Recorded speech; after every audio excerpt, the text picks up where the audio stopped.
still alive. The God Rod lives. Gator typed, "Gay Ops Winston," and pressed enter, as he leaned back with the smuggest of smirks contorting through the grooves in the flesh of his face. He had done it. He had caught the notorious Godwinson, and he had done it all by himself. He didn't need any Anon's praise. He was the man who could achieve the results that Ethan Ralph wanted.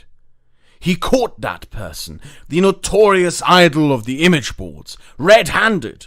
The thought alone made his chest palpitate in furious vigor that he had not experienced since he had imagined the warmth of a blonde Puerto Rican's loving embrace. He silently chuckled to himself, his fat rolls threatening to constrict the arteries of his heart. He leaned to his side to grab the bottle of Gatorade from the floor. As he lifted back up into his chair, relieving a joyous grunt, he realized that the bottle was empty. He threw it across the room, aiming for the pile of empty bottles, some of which had been lying around for 2 weeks, waiting to be brought to the trash. He coughed, and for a brief, frightening moment thought, cardiac arrest, as he slowly lifted his mass from the worn-out chair, wiggling to release the adhesive bonding the sweat had formed between his flesh and the wood. He stomped off into a quest for a new full bottle. After having searched through a pile of bottles filled with piss, he returned 5 minutes later, steadily slipping back into his chair. Carefully, lest the chair break under the momentum that his 600-pound body could create in a sudden loss of composure to gravity. The now cooled down sweat briefly bringing a moment of cooling refreshment tingling down his spine. He glanced at the digital clock next to his screen, and through the layers of several months of dust he could make out what time it was, but not that the time mattered anyway. He pushed his hand through a forest of empty candy wrappings to reach for the mouse, steadily maneuvering his fingers into a position that would allow him to click without having his fat fingers roll the mouse wheel. Finally succeeding, he scrolled down the thread that had become occupied by these vile people who had made fun of Ethan Ralph. Those people, hiding behind the cowardice known as anonymity, had the audacity of claiming that they were more successful than him, that they were smarter than him, that just by laughing at him they were right, and he was wrong. He attempted to resist his deep inner urge to reply after reading post after post after post, mocking his appearance, demeanor, his intelligence, his occupation, the sound of his voice, and everything he had been saying. These fucking incels, man. But one post, in particular, attracted his attention. It was a screen cap from his private Discord server, where he had typed mere minutes before. The poster revealed that the user who had talked about Godwinson contacting his much-desired and beloved Kirsten had in fact been incorrect. Shannon's face turned pale as a man who barely saw 2 hours of sunlight a week could get. He had not expected this. But his plan had been so perfect. How could they? How could he, the base Shannon himself, the eternal old fag, have fallen for such an obvious ruse? All the built-up anxiety came crashing back through as he silently shed a tear, alone, in his one-bedroom apartment. I can see you, Kraut. I can smell your ops, Kraut. It is me, the first fan. I have followed you for years. I know you inside out. I have studied your life as if it was my own. I can see you hiding in your trout bunker, plotting, scheming, doing whatever you can to take my precious carrot from Ralph. Peace be upon him. It's not true. I will have you know that nobody escapes me. What? I have been on the board since I was a little boy, and still am now that I am a little less little boy. I was born in it, molded by it. I didn't see the skies until Ralph made me wear a mask.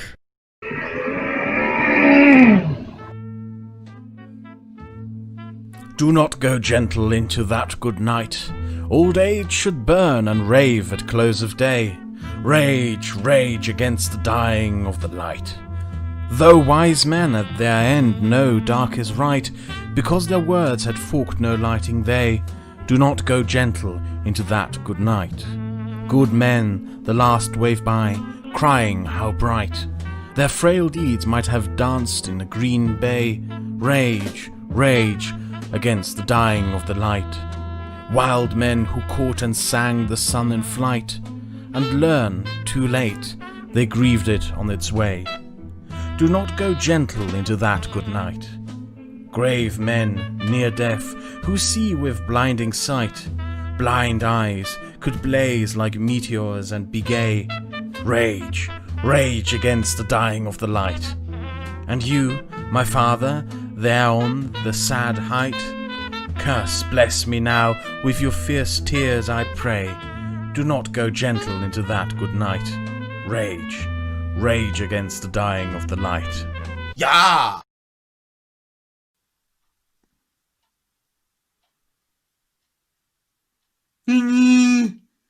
My name is Mama and I travel to the Congo, and I find that there is no cheese and there is no food. And then I met KF, and he brought me to Quebec to make movies and find the cheese in the North Pole. And then I met him dinner for Christmas, and now I'm here saving the white race. And JF, oh JF, he is the leader of the white race.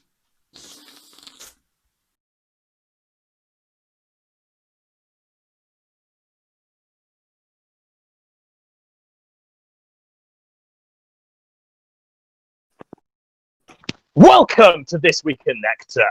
So many things have been happening this week, it's almost impossible to keep a top of. PPP attended the Black Lives Matter protest with Surfer today. The 4K drone footage was fully capturing all of the autistic events. We're about to announce a new co-host, but first we're going to talk about Leo being dropped. PPP is going to give a potted chronology of the snake that is Leo Pie. Well, folks, Leo has been dropped from This Week in Nectar. He really made the choice himself when he decided to say that this is Kekistan 3, this is a crusade, this is cringe and gay. You know, when he's been a part of it this whole time, and he's just decided to snake on us publicly on his Discord, ladies and gentlemen. But so far as the full chronology of the snake go, I have a video that's coming. The chronology of the snakening. But before even we get to the chronology of the snakening, the reality of it is we're going to have the snakening. It's being released. 3 hours of the Leo snakening. 3 hours of Godwinson supposedly snaking. You be the judge, folks. You be the judge of who's the snake here. And then as we go through the chronology of the snake, we'll clarify exactly who the snake is, exactly who it is, and people will find out, and they'll know, and they'll know, and that's all I gotta really say about Leo right now. Right, so stay tuned for 3 hours of gaslighting Leo. But first, it is the announcement of our new co-host, our new technical operator. Now, he comes to us from the dark side of the universe. I had to sacrifice a small goat to summon him. PPP, would you like to announce who our new co-host is? Well, we drew lots, and there were many names in the lot, many huge names, people like Coach Red Pill, you know, people that are high-tier echelon co-hosts. Many names were suggested, but ultimately the Holy Spirit guided us in terms of our selection. As we reached in and we grabbed the name out, it was blessed by the Lord, and the name was Kraut. The name was Kraut, a man who is now fully redeemed, a full redemption arc for Kraut. Kraut redemption arc, ladies and gentlemen. Kraut redemption arc. I'm not gonna talk a lot today. For today, I'm just going to ensure that everything runs smoothly. So I'm gonna keep the stream running, and I'm gonna go and cook myself something, and I'll be back in an hour, I guess. That's more than Leo could do. Okay. Based Kraut. Based Kraut. One for based Kraut. One for the redemption arc of Kraut. So many ones. Thousands of ones. Kraut fully redeemed. So, let's just get into this, shall we? The Black Lives Matter protest, PPP. First of all, what alerts you to this happening in your own hometown? So, just last night, I'm just chilling. It's like 8, 9, maybe 10 o'clock at night, somewhere in that range.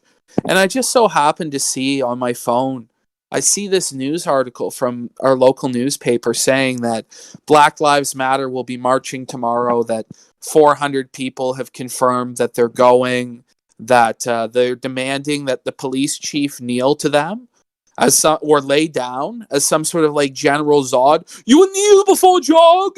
You will kneel to me, Jor-El! You know, some sort of like crazy power trip on the police chief. And the police like refused yesterday to do it, you know? And so I hear that at noon they're going to meet to march, and then they're going to march to the police station and hold a rally on the steps of the police station until someone comes out and kneels to them. So this is what I'm told. So me and Surfer say, we're not going to go. We're not going to go. It's too risky. It doesn't make sense to go. You know, people are crazy out there. We've been seeing the news and on the TV. But today I woke up early and I just thought to myself, no, I must go. I must be a hero. My cape must fly so high. You know, I have to just go be the superhero today. So I went. Well, remember, PPP, no justice, no peace. Fuck the police. Yeah, that's what we were hearing, you know. So I put on my most stained and disheveled clothing that I could find, you know, to fit in with the Antifa leftist, you know. To be honest, you were probably the most well-dressed member of the fucking congregation that turned out there, right? Yeah. We start walking downtown. We see, like, posters up for George Floyd or whatever his name is. We see people have George Floyd, PPP, the gentle giant, the hero of our times. Get his name right. This man is a martyr. This man died because there was racism inherent in the institution of the police. I don't know. I heard he was high on like heroin or something when he died. No! I don't know. I forget exactly what the drug is. It was fentanyl. I heard he was on fentanyl at the time of his death. But yes, gentle giants can take drugs and have a criminal record, PPP, as long as they are, and do 5-year prison stretches. Gentle giants. Wonderful. You know, we walk downtown. We start to notice, like, about 5 minutes walk from where this is going to be, we start to notice these, like, land whale Antifa women. Just, like, all these land whale Antifa women with, like, dyed hair and, like, the fucking shit, like, the boots and, like, the whole, like, 9 yards SJW look. Can I just ask you a quick question? What is the Antifa population of Peterborough? Just as you know it. It's pretty high. I don't know. They got 1,000 likes on their Facebook page. You see, I was thinking these guys are driven in from neighbouring towns, maybe Toronto or something. But you're saying that these are homegrown fucking Antifa terrorists. I don't know how many are homegrown versus bust in. I'm going to tell you, a lot of them probably have been bust in because there's so many people here. And usually for a protest in Peterborough, you might get a few dozen people. And that's honestly what I expected this to be going down there. This is why I was surprised. I was expected to see about 40 people. I was going to laugh at it and walk away. But then when you called me, you said there was 500 people. And I was like, surely not. Surely the population of the entire town is 500. There had to be at least 500 people in the march, at least, you know. I initially thought maybe 300-400, but I started to think by the time you watch all those people march by, then you see the size of the crowd, and then more people are streaming in. The crowds were massive, and you just saw them, and the crowds were 99% white. It was just shocking to see. Like, there was a few black people here and there, one guy dressed up like a jihadi and like a full face mask there. I don't know what that was, with a megaphone shouting. So, we follow this thing. We cut down after we follow these like SJWs and these black women down to the event. And we record them marching by, and then we cut ahead.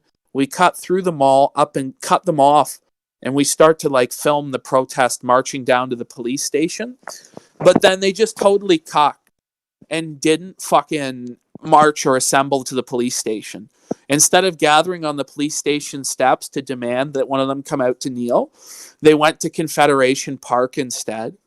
So we followed them there, and I was filming. Everything was fine. We get up real close to these people. You can see lots of their faces, even though they're trying to cover them out of shame or out of fear of the virus or whatever. You see a lot of these people real ashamed. They're trying to hide their faces. And we go through the crowd, and then these two women decide that they're going to be superheroes. They're like, "Excuse me, you need to be wearing a mask if you're going to be walking through." And Surfer just flat out tells them, "I don't believe in the coronavirus." He just tells them, "I don't believe." I go, "Well, I don't necessarily co-sign everything Surfer says. I don't necessarily co-sign everything he says, but, you need to fuck off," basically. We walk around, and we're filming this, and they're on the cenotaph, where the names of veterans who've died in the community for our freedom are. And they're just trampling all over it for an American protest. And just what you're seeing in Canada, you're seeing like an Americanization of the country's culture, where instead of it being like cultural events in Canada that determine what we believe in politically or culturally, it's like cultural touchstones in America completely influence us and polarize us as people and cause these problems, and you just see them acting like animals out there.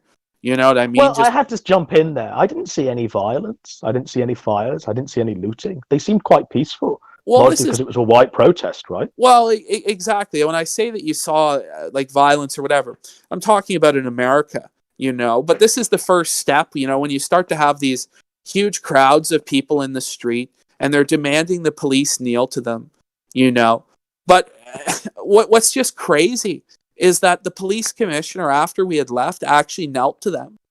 He actually bowed down. So this is fully confirmed now. He's actually cucked to them, right? He's actually done it. He's taken the knee. And I had told the police before I left, I said to some of them, I said, if the chief actually kneels to these people, no one will respect your authority again. When you're trying to deal with drunkards downtown or like gangs or, bikers or crazy people, they're not going to respect your guys' authority if you're just kneeling to this and just tolerating them. Now, Sargoy is saying that he should have committed seppuku. Do you think he should? The police commissioner. 100%. I think he should resign for allowing this to have taken place in the first place and having to kneel. The Canadian police departments aren't like American police departments, really. Sure, there's the odd thing they do that's quite shady or shitty. But, it's not like they come to your house guns drawn, like SWAT style. Like, I've been swatted a few times now. And, they usually just come and knock the door. And you just chat with them for a minute or two, and they usually fuck off. They're not that bad compared to, like, American police who are just, like, apparently savage. So it's just crazy that you have all these white people out on the street for racial injustice, in this community that's mostly white anyway, where there's very little crime anyway, and they're sitting here. There was an interesting interaction during that video you put up, where at the moment they all start kneeling, you start bearing, you start going, ah, ah. And then what happens is one of those people says, "We're learning about racism." Yeah, we're learning about racism, and you say, "You're a white male."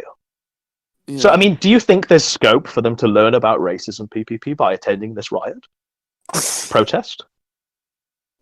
I think they know. I think the people that are kneeling there know all about racism. I think they'll be the first people to tell you all about racism all day, every day, 24/7, 365. Every single person there already knows everything they need to know about racism. And the fact they're kneeling justifies that. And they really now know everything about oppression. They're now slaves. They're literally on their knees, like trying to replicate black slavery. You have these cheap token white appeasement efforts by kneeling to them. As though, this makes up for hundreds of years in chains, guys. We're tokenizing. Well, there was a poignancy that they knelt before the Confederacy Memorial. The Confederacy Memorial, the World War II Veterans Memorial.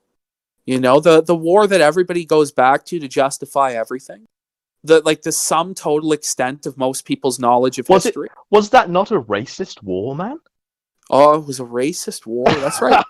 That's right. To defeat the Nazis, it was a racist war. I know it was a racist war. Winston Churchill, he was a bastard.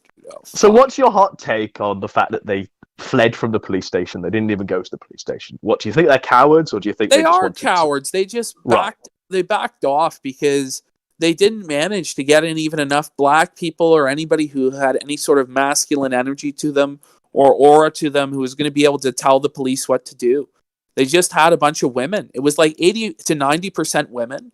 And like the few men that were there were all these like white, pardon my language here, soy boys, just total weaklings, just scrawny, chicken-necked little losers who are trying to like pretend that they're heroes, and they're trying to film me. So I just showed my asshole to them right then and there.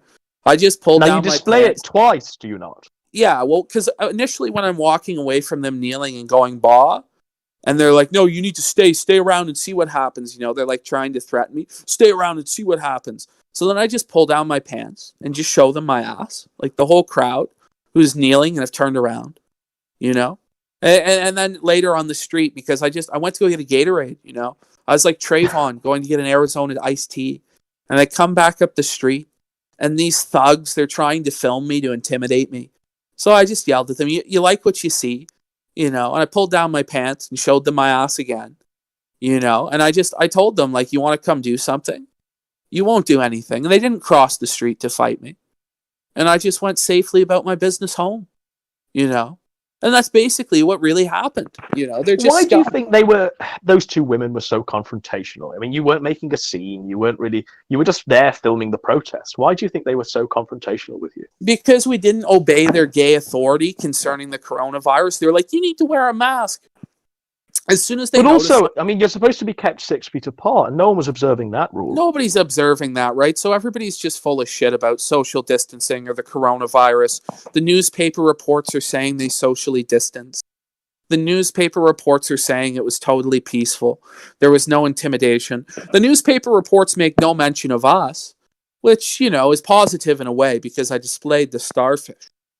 Well, I suppose in many ways, PPP, that you and Surfer were the two-person counter-protests that usually accompanies these things, right?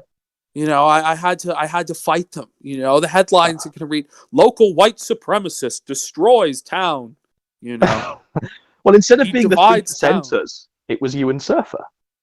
Yeah. Showing bodily parts. Do you notice, like, children, like, marching along here, like, a little kid on his bicycle with. Now, do you think that's irresponsibility on behalf of the parents to allow them to be exposed to this, or is that a rhetorical question? Does it need answering? Like, people should know that that's endangering to these children. Like, if they've not seen what's been going on in the States, or even what happened in Peterborough 2 years ago with the Antifa people, they know that this could easily descend into violence, and they have their kids out there. Apparently some children were as young as 2 years old, being drug around in like carts, and there's like, I have footage of this stuff, it's just crazy. Even the newspaper articles report this, but they spin it as a positive thing because the children are getting to learn about racism. And they get, so they're learning. They get to be like little Martin Luther Kings. Maybe they will learn not to be racists when they grow up. Let's hope. Yeah, by seeing this, I'm sure they're inspired not to be racist. Being told to kneel down, kneel down before these people. That won't ever inspire resentment in people. That won't ever cause people to not like you and think that you're trying to rule over them. No. Just demanding that authorities kneel to you is perfectly normal and natural. And it's a good thing, really. It's for our own good. What percentage of people would you say that knelt? I mean, I didn't see everybody kneeling. They all. I don't think I saw everybody kneeling, right? I think there were a few people just sort of looking down their phones in shame, right? So what would you say, a good 90-something%? Or I would say a good 90-something% eventually knelt. I was like one of the only like maybe 12 people standing who had dignity and who were like, what? And there were like media members who didn't kneel. The media were just not having it, But like, other than the media and like me and Surfer and like, I don't know, 2 other local yokels maybe who just happened to be walking by and were like, I'm not kneeling down. It was all like just the sea of sheep, and they needed to be bawed at. And, none of them stood up to do anything. They all sat there kneeling as I yelled at them and bawed at them and shamed them. One guy tried to like screech at me, and he just got shut down. So, they're all just bitches, and I called them punks and they did nothing, and when you're in prison and you're called a punk and you do nothing, then the green light is on to rape you all day, every day, and you just become the prison prag bitch, and that's the reality. And those people have no street cred and they're a joke. That's the reality. That's all. So how does your adventures into the riots compare with Dick Masterson's and Vito's adventures? Well, I think it was pretty successful in that none of us got arrested. Sure.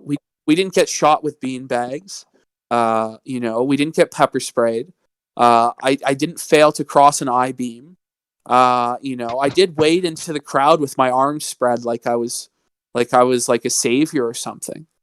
But other than that, I think we had a much more fun time. And I think we got some great footage. We didn't get people like smashing shops or lighting things on fire, because Canada is it's different. The people here are very soft and subservient, and they're not very outspoken or boisterous. They just kind of sit there inhibited, and they kneel down. People didn't want to kneel down, right? But what happens in the Canadian psyche is there's this mentality to follow what the group is doing out of a respect for like a shared cultural heritage or something.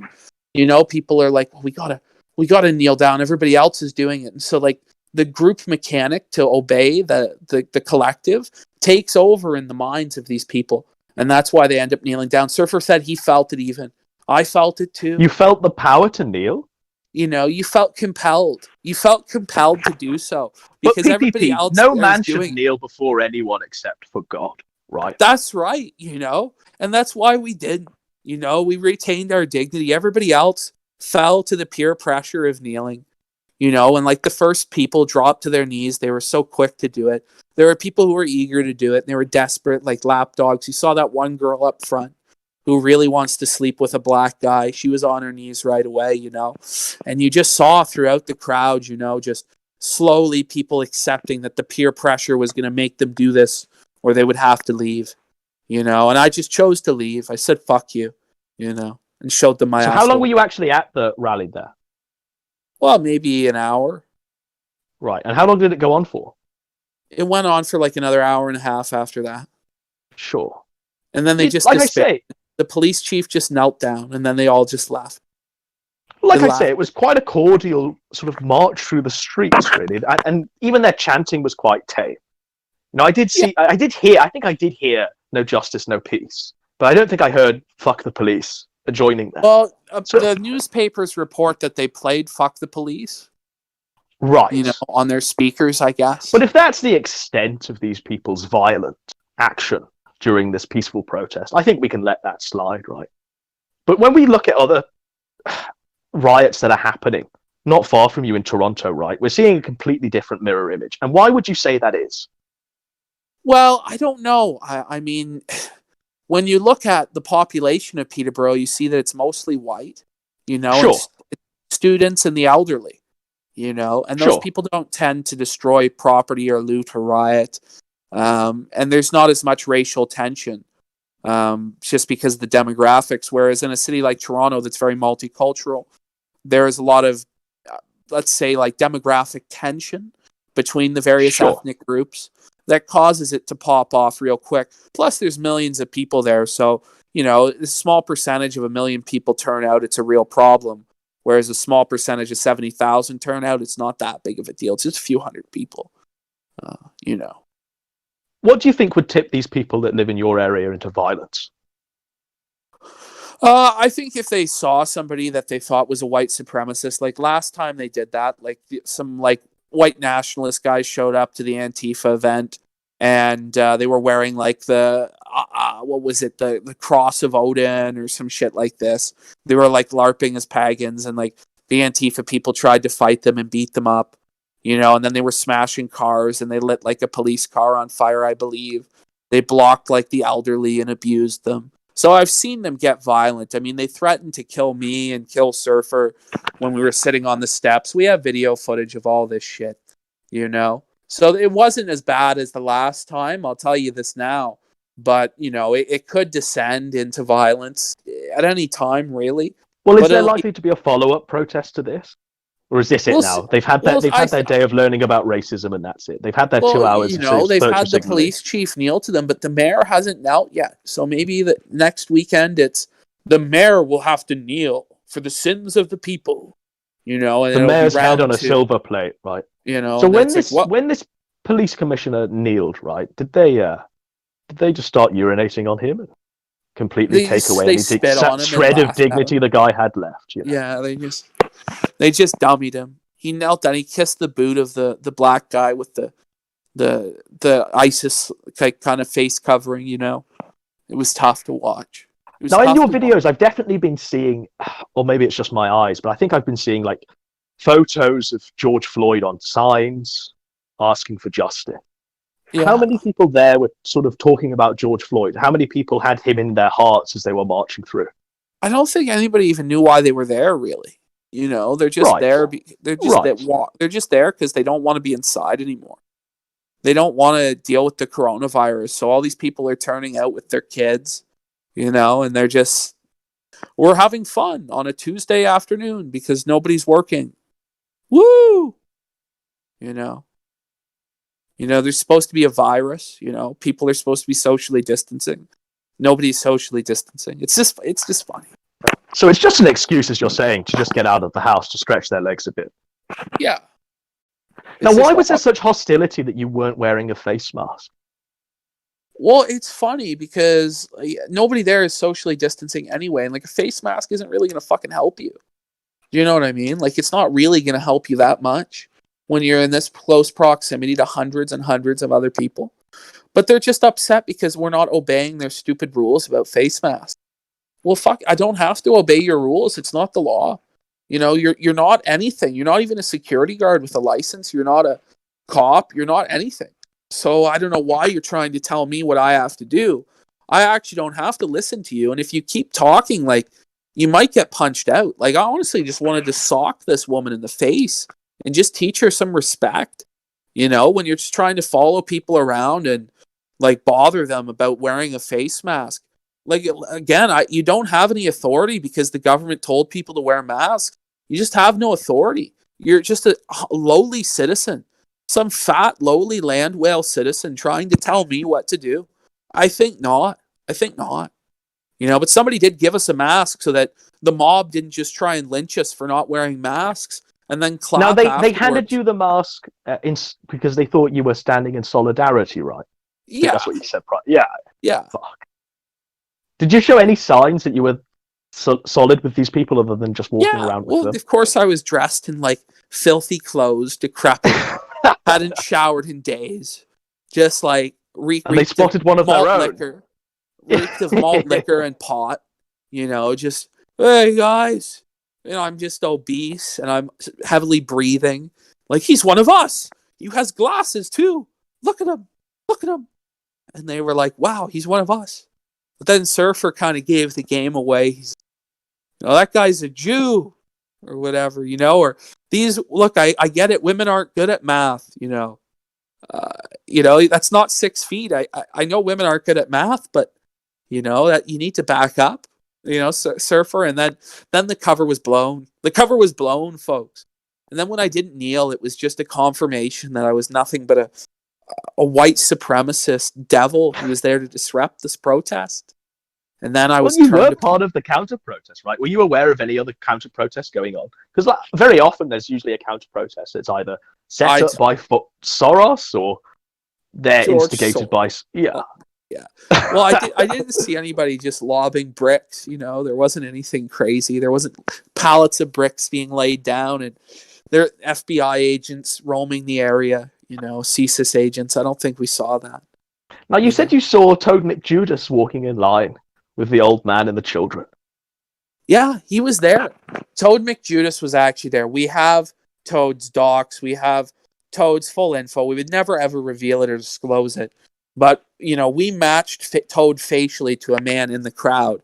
And, the folks over at To Catch a Judas, are very interested in our footage of Toad McJudas because they've been tracking his illicit activities for months. Toad groveled and actually put a double-headed dragon dildo up his ass for the To Catch a Judas people because it was a sponsorship for a porn site and they promised him $10,000.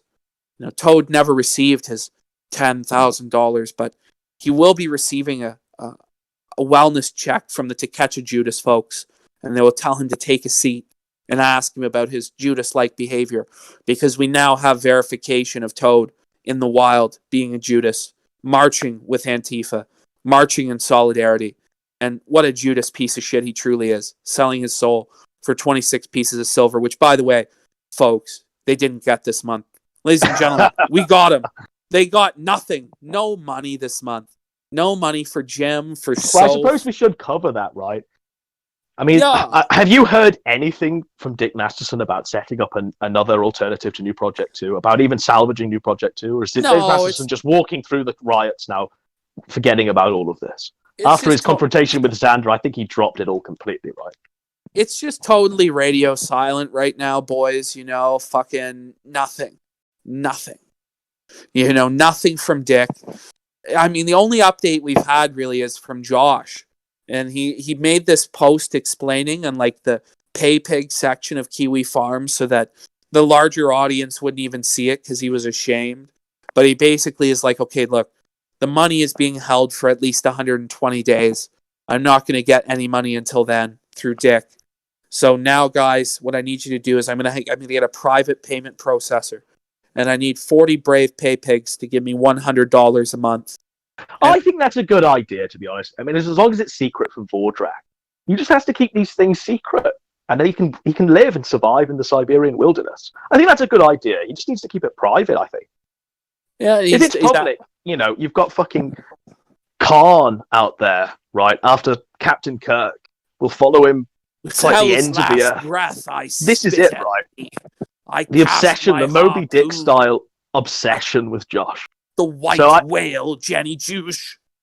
I think it was always a bad idea to have any sort of public money going in because it was always going to be visible to either people like Vordrak or people like Zoom or whoever, right? Yeah. So it does seem like a step in the right direction. If he gets 40 guys, we're going to give him $100 a month to keep the site up and keep Josh alive. That seems like a good idea to me. No, it's certainly better than him being in the pocket of the New Project 2 Gopal, where he's beholden to Dick Masterson's every whim and every desire, and his success is tied to Josh's success. So it is a genuine improvement, but it's just sad that he has to go before his audience there and grovel in the gutter, and it's tough. It's tough for him. It's tough to be Josh. PP Puma says, imagine having a job. Should Josh just get a real job and support the Kiwi Farm site with a warehouse job where he's stacking shelves? He just claims he can't get one, but he's too good for one. He's not going to do it. But I mean, eventually it's going to get to the point where he's either going to stack the boxes or he's going to shake the cup for change in front of a Walmart, So that's, there's two destinies here, really.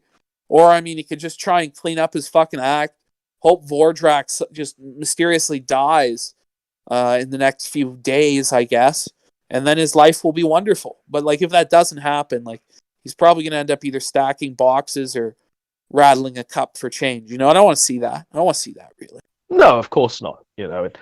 I suppose all it takes is just one guy out there who's unhinged enough to go after another individual, and they will just ruin their lives, regardless of who it is. That's what happens. One guy just goes postal one day and will get you banned from every payment processor going. We'll contact every, school or job or house you've ever been to and just deperson you completely. And so, one does understand the plight of Josh, really, especially after speaking to Vordrak.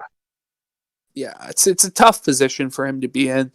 I hope that he figures it out. I hope he finds Christ, gives his life to Christ, and turns a new leaf and, makes the Kiwi Farms a website dedicated to Jesus.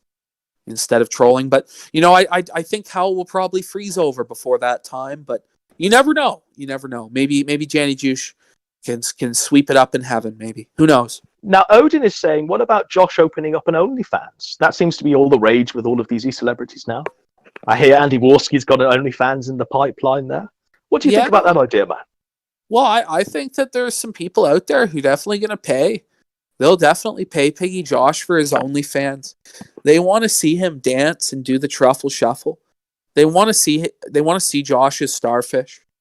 They want to see, Josh like jerk himself off. They want to see Josh's feet. They're just sick people, And this is probably where Josh might end up. He might end up cam whoring. He might get maybe $200, $300 a month this way. And, you got to ask yourself, is it worth it? And he's going to say yes. But if it keeps up the purity of form, then surely anything is worth that. Anything is worth preserving the purity of form, PPP. Yes. The purity of form is all that matters. All shall respect and show deference to the purity of form that is Kiwi Farms. Oh, yes. Oh, yes. Oh! But the poor guy, he's trapped in Siberia. There's no escape. Now, do you think it was a bad idea to interview Vordrak? No, I don't think so. I think it was good to have the guy's story out there because, I didn't really know who he was, I have to say.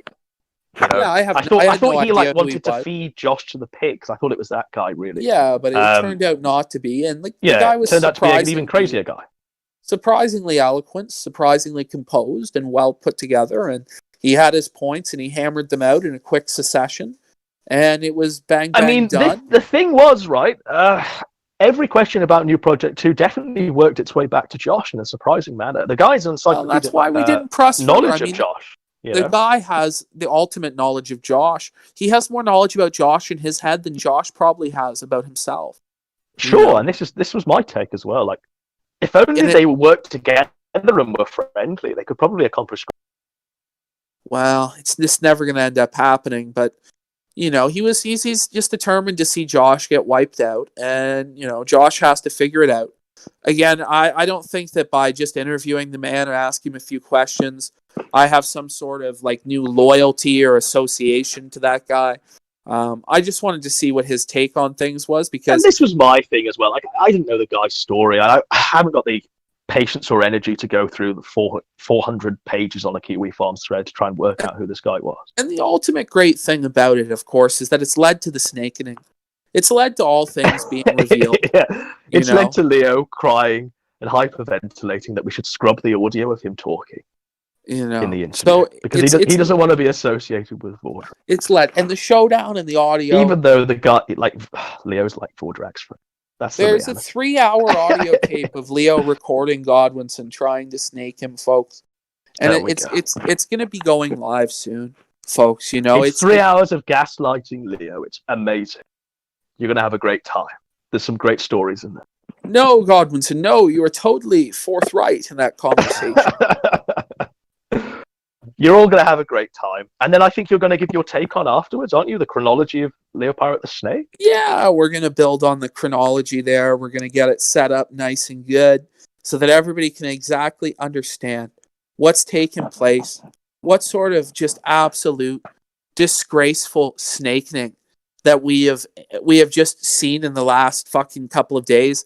The horse shit I've been having to deal with in private, having to hold the trial of Godwinson. We literally Do you know what I mean?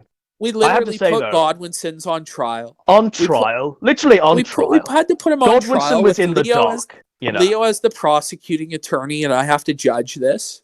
And this is what's happening. Godwinson has to make his defense before the Grand Inquisitor Leo, who's just gone full Catholic Inquisitor and is just trying to brand Godwinson. You're a gamer, Godwinson. You're an evil man. You're a gamer, Godwinson. You worked for ContraPoints, Godwinson. You worked for ContraPoints. Where were you in 2013 on this date? Were you engaged in a gay op with something awful on SRS? You know where I was in 2013? Let's not forget. I was a child. Let's not forget the greatest allegation of all. That Godwinson is a sadomasochistic homosexual with a feeder fetish. This is where we are at this point. This is where we are at this point. And as soon as I heard that, I just knew like he's reaching. He's desperate. He's trying to emotionally manipulate me. And so now, Leo is getting screwed. The snakening is being released. He thought he would blindside everybody with the snakening, but it's in fact he that's been blindsided at this tribal council and voted off the island. He plotted this grand conspiracy with his hidden immunity idol of the secret recording. But at the end of the day, I stole it and screwed him, and he's played a false idol. He's been voted off the island, folks. The tribe has spoken. It's over. Kraut is the new master of audio engineering. Amazing. Just on a serious point, PPP, because you brought this up to me and I've been thinking about it pretty much all day. You said that just Seventh-day Adventists in general tend to twist scripture, tend to use it as a cover for their own darkness, I suppose. Would you just like to elaborate on that? Because I thought it was a good thought. Just think, all you gotta really think is they worship on Saturday. So they're basically crypto Jews. I mean, let's face it, folks. They're not even real Christians. They're a cult. They've been named and anointed as a cult by many reputable sources over the years. They've tried to rehabilitate their image, but they are a cult. They're a doomsday cult. And all the members of this doomsday cult are obsessed with knowing when Jesus is going to come back, even though the Bible tells us that no man will know the day or hour of his coming, and he will come as though a thief in the night. So there's no way of knowing. These people just want to play like they're in the Da Vinci Code, or they're in like some movie like National Treasure or Indiana Jones. They're putting together the pieces. Or they're in Gamergate. They're going to solve it all. And, they have these conspiratorial schizo minds, which leads a guy into Gamergate and all this crap. And, he just has a puritanical mindset because he's in a cult. So now, like, video games are bad because he was in Gamergate. He can't partake of video games. He can't partake in saying any foul language. He won't drink caffeine because caffeine is a drug. He's just given himself over to a puritanical cult, and he believes that we're Satan worshipers because we worship on Sunday, because the sun is pagan and the Catholic Church instituted this to try and integrate paganism into Christianity and subvert it, and we're already on like the 9th layer of delusional schizo posting before I even start to debunk it. Do you know what I mean? It's just fucking insanity. The Bible says that the congregation worshipped on the first day of the week, Acts 15. So, like, I just don't understand where Leo is coming from. Well, I mean, my problem is, PPP, like, for real here. The guy pretends to be this puritanical Christian, and then he's secretly recording everyone's calls. He's snaking on Toad, who's supposed to be his best friend. You know what I mean? Him on tape saying, "I'm not a snake. I don't record people's calls. I don't record DMs." What got me is, he wouldn't record Josh, he wouldn't record Toad, but he would record you. And that probably means he's recorded me. So I look forward to the leak of me gaslighting fucking Leo into next week and making him doubt his own reality as he goes into a schizophrenic spiral. I don't know what to tell him.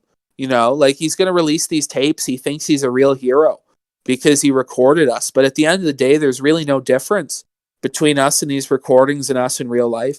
So this is the thing. Like, we are not like Ethan Ralph or Gator or dare I say it, Sargon and Coach Red Pill.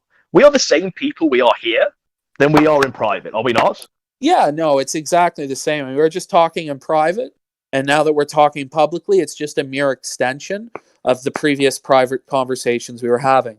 So it's just complete insanity. This guy is just a total snake and a piece of shit, and I just have no respect for him. And he was foolish enough to trust me with his tape, with his smoking gun evidence, which is now going to be released to the world, and he's just an idiot. The snakening is here. People can decide for themselves. People might say God was I think, like I said, when I was on trial, I said, you will decide for yourselves. You will decide for yourselves, surfer, but people decide video game snake. Who's the snake? Who's the real snake? You will all decide for yourself. And I walked out of that court vindicated. A free man. Yeah. Innocent. We're gonna find out who the real snake is. The audience will decide. And maybe it will be that you've been devoured by the snake and it's over for you. I will accept the judgment of the crowd. Personally, I've already been acquitted, so I'm riding high at the moment. But I will accept the judgment of the crowd. People can hear the 3 hours of gaslighting Leo, and they can make their own decision. But I just want to first of all apologize to some people that warned me off having Leo on as a co-host way back when we started This Week in Nectar. I want to apologize to Coach Red Pill, who said I should have fed Leo to the wood chipper, that I should have cut Leo up into 1,000 pieces and fed him through a wood chipper. I want to apologize to Coach Red Pill. I want to apologize to Josh for calling Leo a fucking degenerate guy who wants to fuck his own dog. I want to apologize to Josh. I want to apologize to Jim for Leo's faggotry and promising Jim in PPP at the start of that stream that he wasn't going to talk, that he was just going to host the OBS hangout like Kraut is doing here right now, and then jumping in halfway through to try and be a hero, and then fumbling it and dropping the ball. I want to apologize on behalf of that to Jim, right? And I want to apologize to all of the many people that have said, why are you troll shielding this fur fag degenerate Steven Universe cosplaying schizo? I want to say sorry. And most of all, PPP, I want to say sorry to you, because you told me straight away. You told me about Leo the Bum Pirate. And I said, no, surely not. Surely not, PPP. Surely it isn't true. But you were right all along. So I want to apologize. No, I mean, from the very beginning, right? The only reason you brought him on the show was to make me jealous, because you were a jilted lover that I had left the show or whatever. I had Godwinson. Well, my memory is right. We do the show, and then you do a video where you quit, and I'm like, fuck this. And I...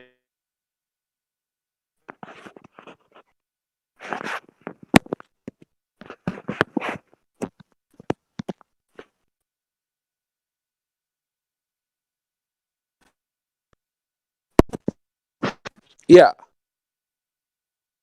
Hello. Okay, I think I lost connection. Can anybody hear her? I can hear you. I can hear you, PPP, but I think Godwinson lost his connection. I think I cut out. I don't know where I was. What was the last thing you heard? There's no audio. Yeah. Hello? Yes, we hear you now. Oh. We hear you now. Right. There's no audio. What was the last thing everybody heard in chat? What was the last thing everybody heard? Like, I don't know where I was. The last... Cut out. I forgot what... Something about you apologized for not listening to people about Leo Pirate. And then... Chat, what was the last thing he said before he lost connection? Anyway, it was just autistic lore about the show, but now we're on a new golden age with Crowd. A new golden age with PPP and Gahul. It's going to be great. The golden age. It's truly a golden age. It's the new golden age of Kino and Nectar. We're in a new Project 2 list world. There is no more new Project 2. We won. And now we ride off towards the sunset together after we put down the snake amongst us. And finally just expose him for what he is in the snake apocalypse. It's coming. The snake apocalypse is here. The snakening. I don't know which is it really. Is it the snakening or the snake apocalypse? Well, now you've said snake apocalypse, I think I'm fully on board with snake apocalypse. It's the snake apocalypse. It really is. It's the ultimate fucking implosion. The fellowship divided. Boromir has turned against the fellowship.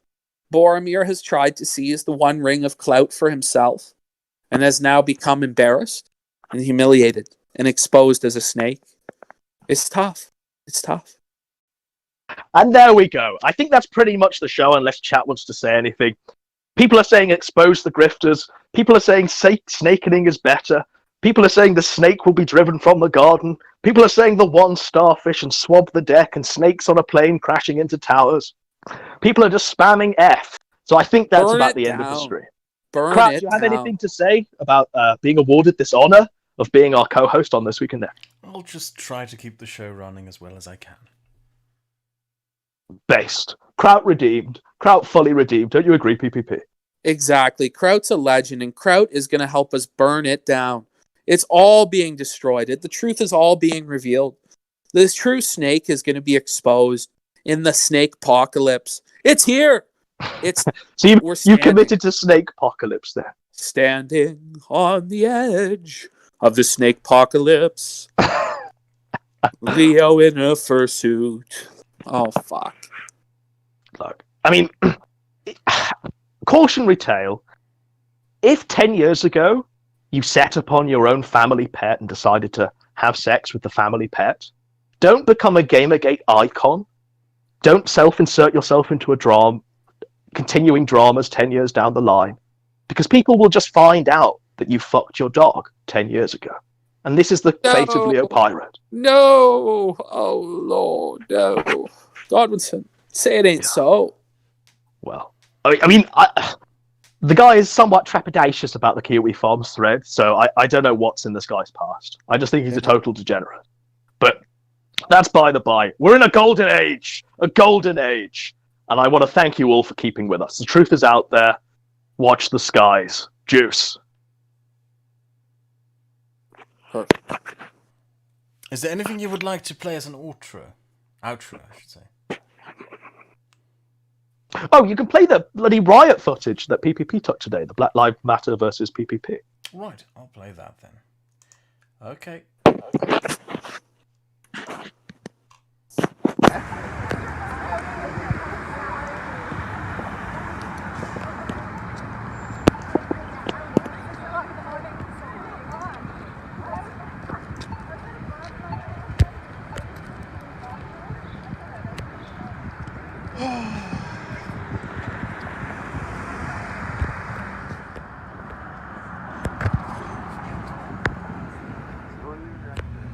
There your guard shot over there, buddy? Yeah.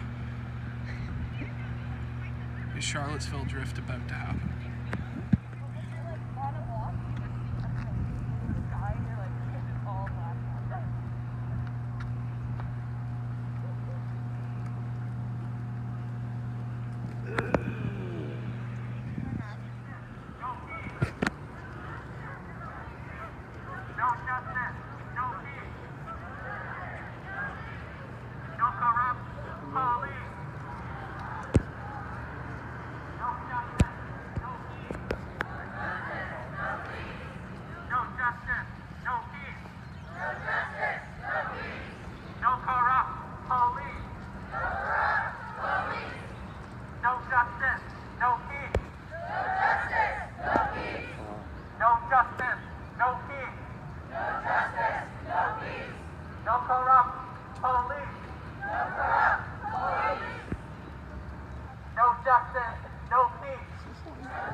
There's more than I thought.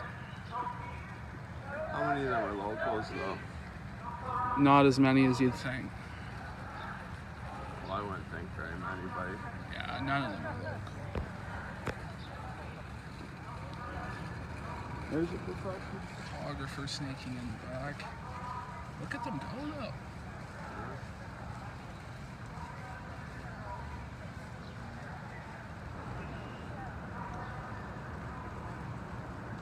Notice how 90% of them are white. You know what I mean? It's a bunch of stupid idiots. There's Jordan McRae. No, it's not him. You recognize any of them, dox them. That's not what we do. Other race traders, but No, that's still not what we do.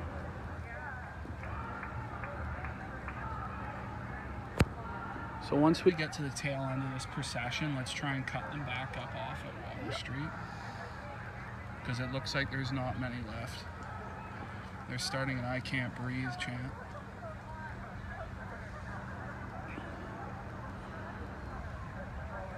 So you know what I mean? They didn't even do their planned speeches at noon. They just started the march. So I don't know if they're gonna do their speeches at the police station. But they've got a good crowd here. They have a similar crowd to the last Antifa rally, and they have way more signs. no one's staring at us. Wow, we're just standing in solidarity. You know. Oh, God. You know. Keep an eye on them. Yeah, you keep my 6 there.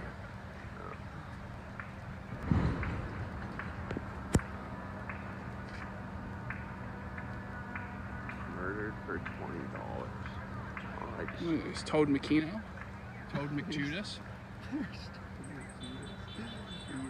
This is fucked. This is gonna be a clusterfuck, buddy. Look at like the old guy. You know, what is he thinking?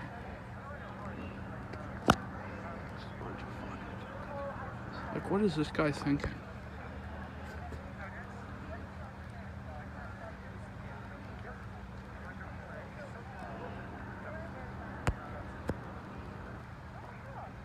I'm sure this is social distance, though. Yeah? Oh, very social distance, buddy. They're even wearing their masks. You know, that's the only issue, really.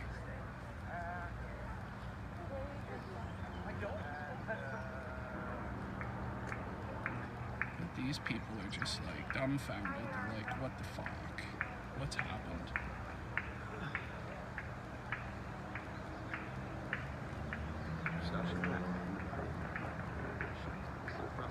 Dude, we're gonna just cut this. This procession's gonna go for another 15 minutes, boys, so there's no one. You gotta think, it's been like this for months. Yeah, this is what it's like under coronavirus. Like, there's nothing.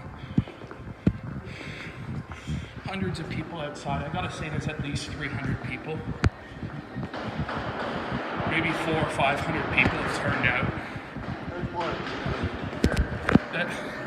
I didn't expect this type of turnout, so we're cutting through the mall. Yeah. We'll see you on the flip side.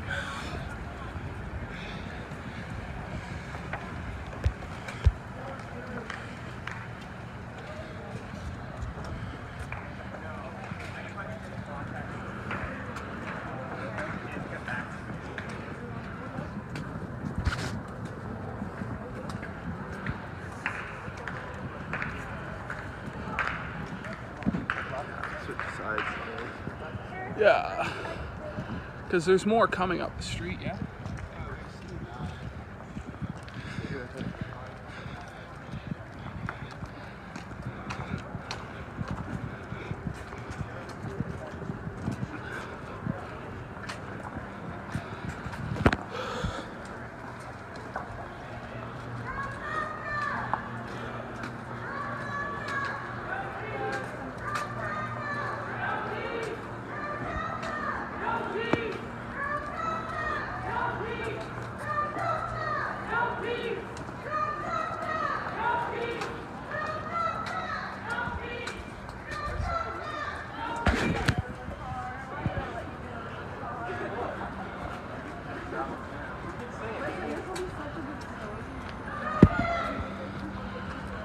Not seeing a ton of solidarity with the no justice, no peace chants. Oh, man. Most people are Canadian here and a little self-conscious still.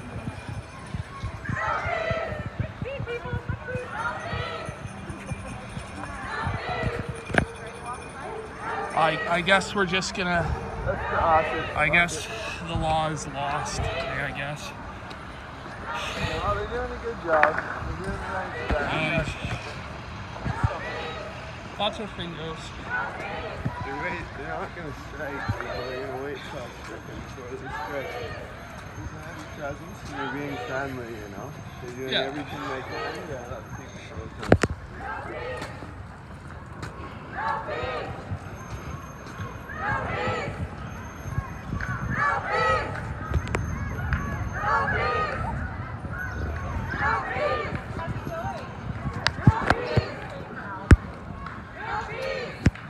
You sure that's smart? I'm just waiting to see my daughter.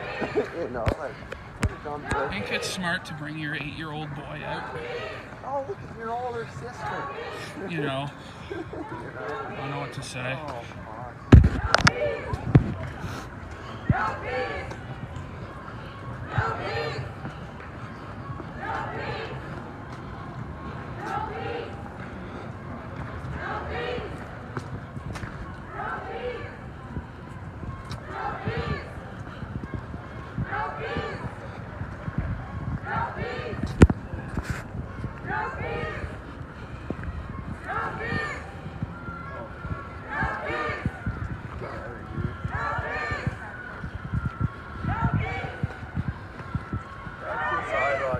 That's shocking. That's just shocking.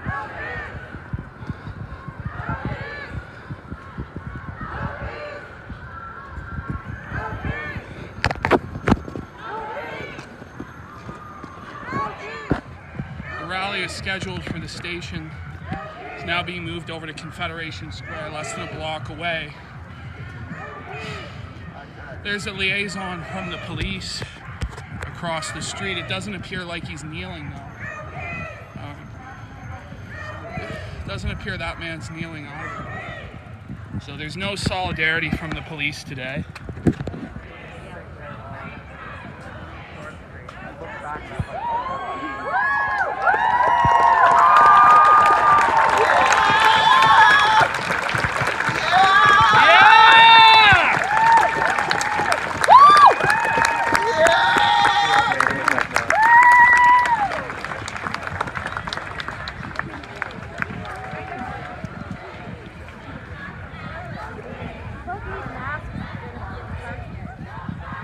That's alright, I don't believe in the coronavirus.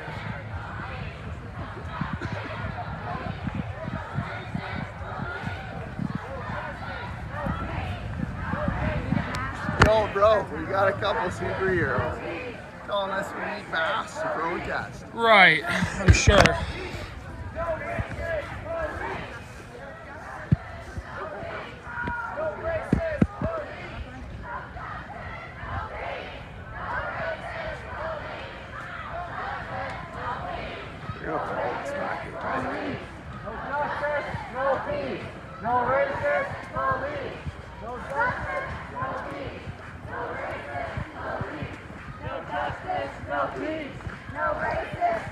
Would you like to say your name to the camera?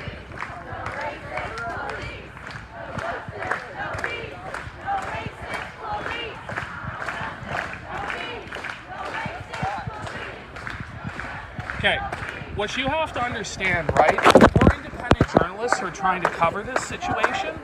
You're causing issues, right? You actually have no authority, so you need to back up and stop following us, or I'm just going to keep filming you. That's all.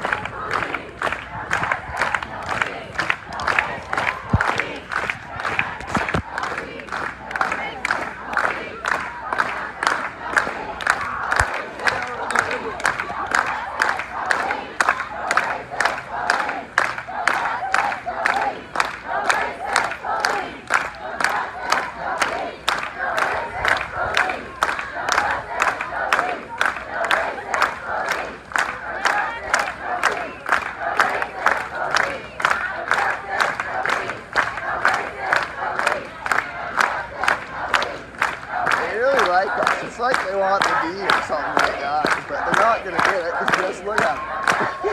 I don't know what the issue is. I'm just filming, so it is what it is.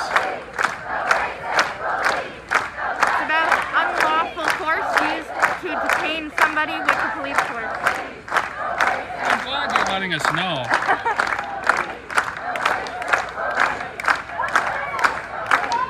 Well, I haven't seen a... So you don't get kicked out. I appreciate that. Thank you. No problem.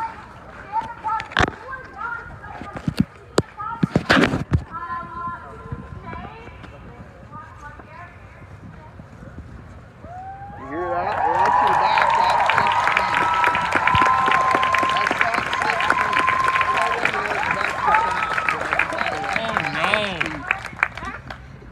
Oh, no.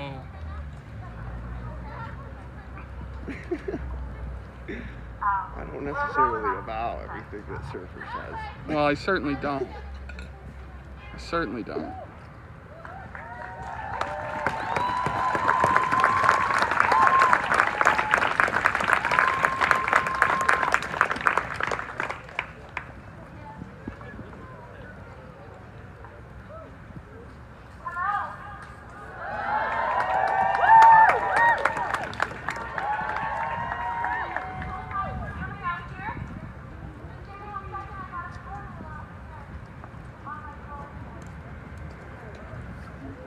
speaker. Oh, fuck.